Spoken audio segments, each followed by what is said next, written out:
कथा ऐसी आती है कि जब दोनों का युद्ध हो रहा था, पांडवों कौरवों का, दुर्योधन ने पितामह भीष्म को कहा कि तुम नाटक कर रहे हो, तुम दिल से नहीं लड़ रहे हमारी तरफ से, क्योंकि अगर तुम दिल से लड़ रहे होते तो हम तो पहले दिन ही जीत जाते, क्योंकि आप पितामह भीष्म हो, आपने अब तक एक भी पांडव को नहीं मारा, तो इतिहास में लोग आपको ये याद रखेंगे कि आपने धोखा दिया।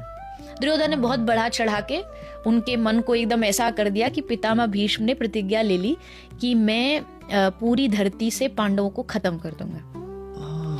और उसके बाद कहा कि अब मैं अस्त्र उठाऊंगा कल जाकर के और अर्जुन को मारूंगा सबसे पहले, और उसके साथ जो बैठा है आगे, वो रथ चलाने वाला जो सारी रणनीतियां बनाता है, उसकी प्रतिज्ञा को तोड़ूंगा, जो कहता है कि भाई मैं अस्त्र नहीं उठाऊंगा, मैं पितामह कल उससे अस्त्र उठवा के रहूंगा। तो ऐसा कह के अगले दिन पितामह भीष्म गए, युद्ध भूमि में पहुंचे, और आज अलग ही फॉर्म में थे वो।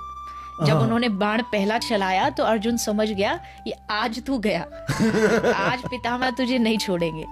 उसने पितामह ने इतने बाण चलाए कि अर्जुन के बाजू का जो होता है, क्षत्रियों का कवच होता है, वो टूट गया, मुकुट गिर गया, यहाँ तक कि ध्वजा गिर गई। और कहते हैं उस समय बाजू का जो होता है, क्षत्रियों का कवच होता है, वो टूट गया, मुकुट गिर गया, यहाँ तक कि ध्वजा गिर गई।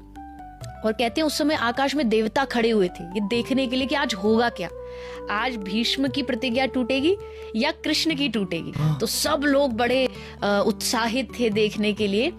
और तब जब कृष्ण ने देखा कि अर्जुन का सब कुछ खत्म हो रहा है और अब बाणों पे बाण, शरीर में खून रक्त बह रहा है, तो कृष्ण कूदे रथ से। उन्होंने रथ का पहिया उठाया और पहिया उठा के पितामह भीष्म की ओर बड़े क्रोध में दौड़े, ऐसे दौड़े कहते पीताम्बर गिर गया ठाकुर जी का, मुकुट टेढ़ा हो गया, मतलब आज छोड़ेंगे नहीं पितामह भीष्म को, ऐसे आवेश में ठाकुर जी भागे। तो जैसे वो जा रहे थे तो किसी ने उनको याद दिलाया, अरे भगवान आपकी प्रतिज्ञा आपने प्रतिज्ञा ली थी कि आप अस्त्र टूट गई आपकी प्रतिज्ञा। तब भगवान ने कहा मेरी कोई प्रतिज्ञा नहीं है, मेरी एक ही प्रतिज्ञा है, अपने भक्त की प्रतिज्ञा रखना ही मेरी सबसे बड़ी प्रतिज्ञा है। इसलिए कहते हैं अपनो मान भले टल जाए, पर भगत का मान न टलते देखा, प्रबल प्रेम के पाले पढ़कर प्रभु को नियम बदलते देखा। वाह।